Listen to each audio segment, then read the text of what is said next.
Hey friends, my name is Waylon Lewis, and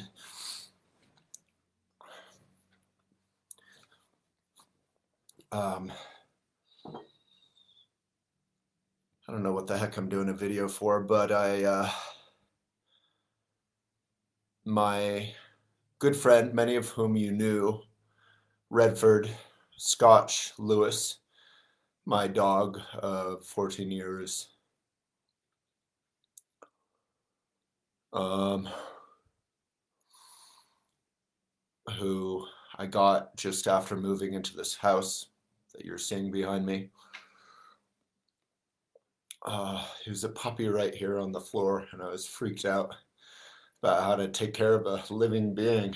It's like, how is that even allowed that you can just adopt a living being without training? And I trained myself with Dog Whisperer, and I trained him, but mostly myself. And he helped raise me in a lot of ways. He helped me work with my sense of appreciating the preciousness of every life. And he helped me work with my temper when he did something really naughty and awful and dumb, like running across the street. I would always say, whenever you get mad at Redford, you immediately realize you're being silly for being mad because he doesn't get it. And you can't be mad at his face. And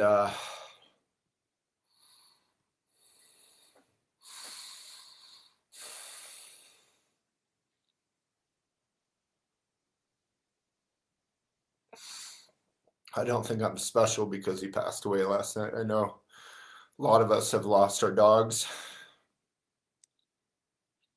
and our pets and our loved ones. And I do want to be irritating to a lot of you and say that the love we find and the empathy and the care we find and that we get back from our dogs and our loved pets, we could find and give and get back from all living beings, all animals. And please consider going vegan, because pets ultimately aren't about us. They're about them and our love for them. And if we truly honor a pet, we give it a good life and we exercise it, and it's not just there for our joy or convenience. And that's the same thing with other animals. And so he died.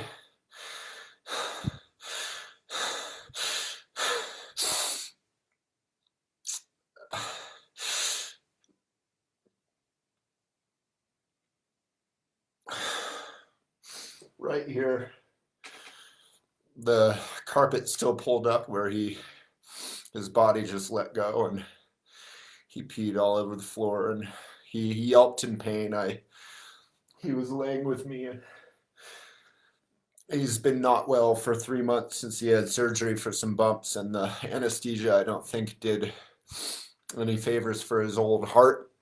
But before the surgery, he was very healthy and still running around and happy. He had a little bit of a heart condition, but it didn't affect him. And the surgery was a big mistake. And so he had 3+ not great months. But he was still pretty with it. And I put the word out for people to visit him. And some did. And luckily, and I'm glad I put the word out.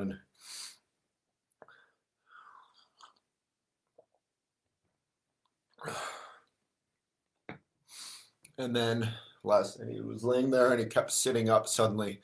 I don't know if it was because something was happening in him or just because it was time for dinner or time to go pee. And anyway, I picked him up and put him down because he can't walk very well. And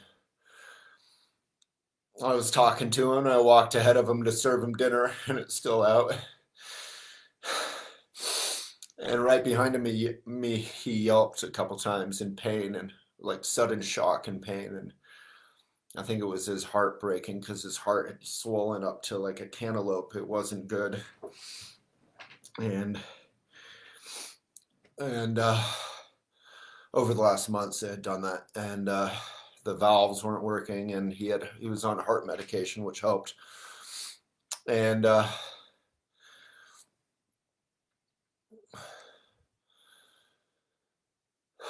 and anyway, I came back, I ran back, and he was on the floor and just leaking and kind of dying. And I picked him up and I took him outside. And there's a link if you're in the Facebook about the story of his life and his death last night, and the whole bunch of fun photos. And it's on elephantjournal.com, hopefully on the top of elephantjournal.com if you are on Instagram and can't see the link, or it's on our Instagram posts on Waylon Lewis and Elephant Journal. And I took him outside and just held him and told him it was okay and pet him, and you know, he was like barely breathing and he was kind of gagging, and I kept his tongue out and just found a soft spot and just stayed with him until he stopped breathing. And he was still out there. I took him back in, but then after a couple hours of crying with Michelle and on FaceTime, she happens to be in Denver right now, I read some articles that you're supposed to put the body outside, not because the body just starts leaking. And anyway, so he's outside and he's all covered up in warm blankets and stuff, but he's cold, of course. And it rained all night, which apparently is very auspicious in the Indian tradition. And I forget what it's called, but I mean Indian. And I'm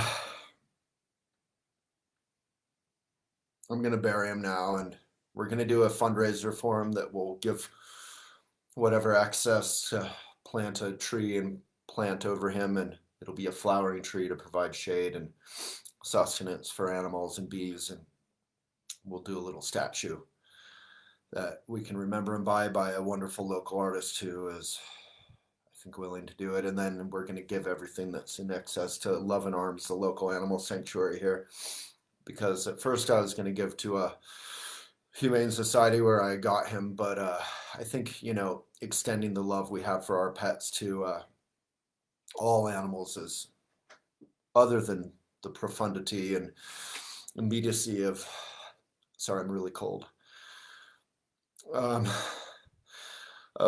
the preciousness of life. And we have an article about that.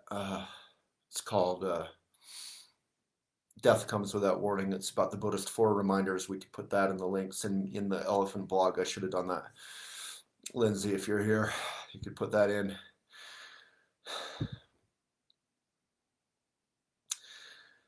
But, you know, I think it's important, even though it's so hard, to remember the joy and warmth of him, not just feel sad or make this about me or anything. And the joy and warmth of his life was so every day. And so,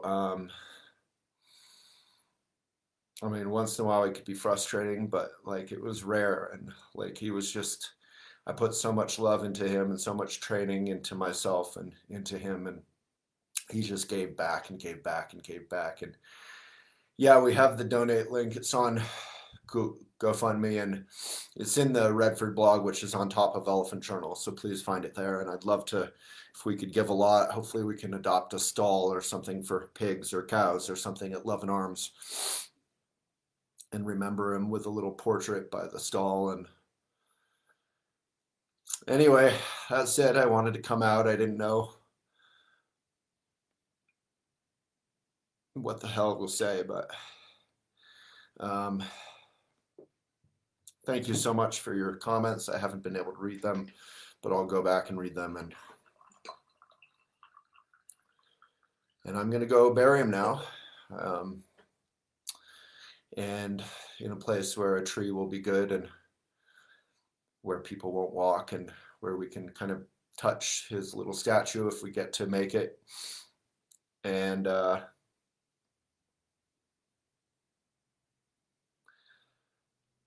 you know, there's a blog that's linked in the elephant article about Redford that talks about how to bury a pet when they die that we love. And I think a big part of it is thinking of other animals with compassion, not just our own very dear love for him or her or it.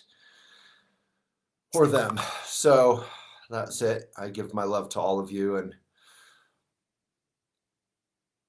I hope some of you knew Redford. I really want to hear stories and memories of him and see photos. But I went through photos of him last night until like 1:30. There's a hashtag on Instagram, Redford Lewis. Thank you so much for putting the link in there. And yeah, what a character. What an original. And I think, their lesson is the preciousness of everyday life, because their lives are shorter and they remind us not to waste our lives. And the lesson is that death is real. I get a lot of comments like he's in doggy heaven, and that's sweet, but death is real, and it just reminds us of the preciousness of life and of love and of putting a lot of love and care into our loved ones and ourselves. And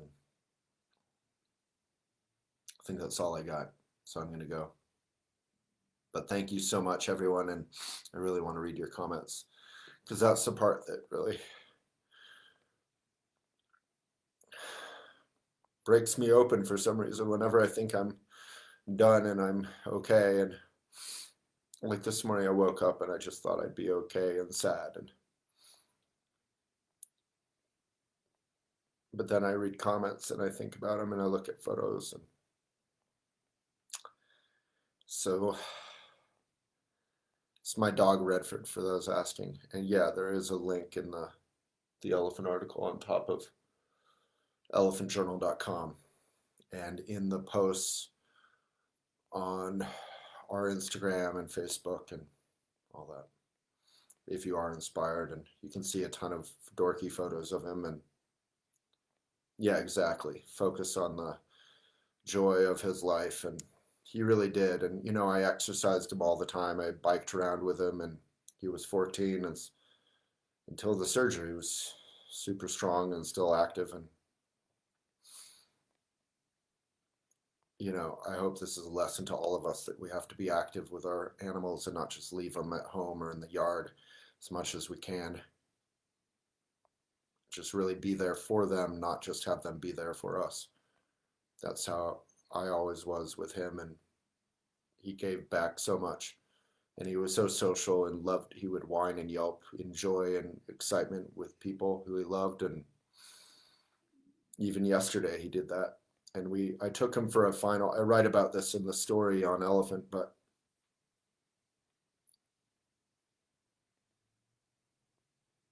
I took him for a final time to the cemetery, the historic cemetery above my house, a couple blocks, and he hadn't been there for like 4 months, and I half carried him and half he walked, and he had a bad limp that hurt him a lot. I don't know why he had the limp, but it was after the surgery from his heart or something. And the vet couldn't figure it out. They thought maybe it was from his heart, which had swelled up. And it was the cemetery was all flowering, and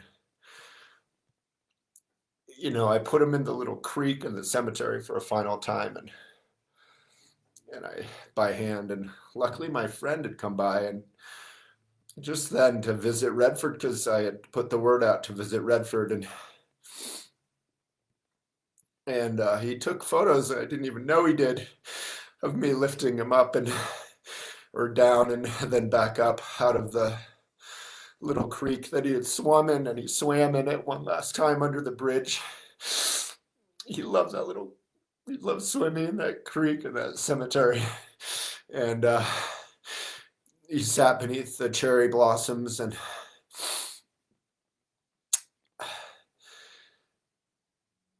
then he walked back downhill a little bit, but he was limping, and it was really hard for him, and he just could only make it like 2/3 of the way, and then he laid down. And he just, how they kind of smell the air and the breeze and the sunshine. And eventually I got him back home, and he laid down, was shaking with pain and discomfort for a long time.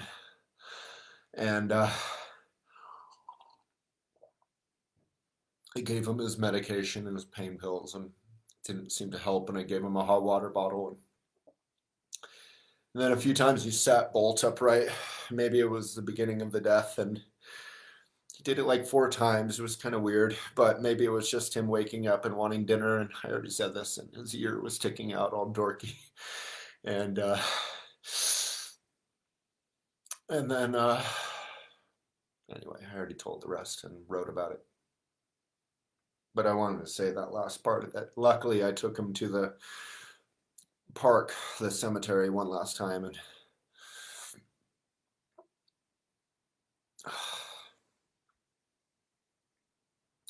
and I do want to say, because a lot of you probably, have loved pets that die, that, he had surgery like 3 months before. And in retrospect, that was 100% a mistake and my mistake. And I do have some blame or guilt for that. And I think it's okay to feel that and not deny it and not also accept it completely. Like, I did my best.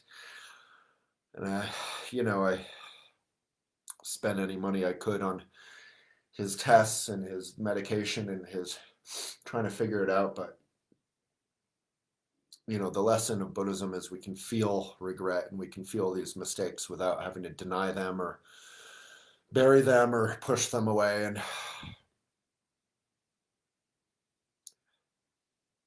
that's all. That's it. I should go. Thank you so much.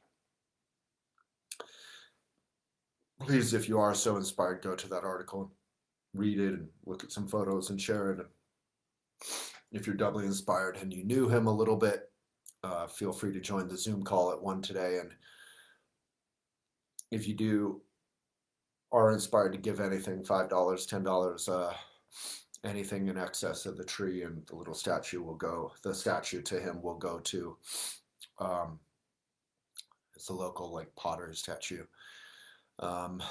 will go to the sanctuary, which I think is good. And to repeat for those who just joined, I hope part of the lesson here is not to ruin the moment, but to be vegan, try veganism, and extend the love we have for our pets to all sentient beings, because they are all capable of giving the love and getting the love that we give and get to our dear pets.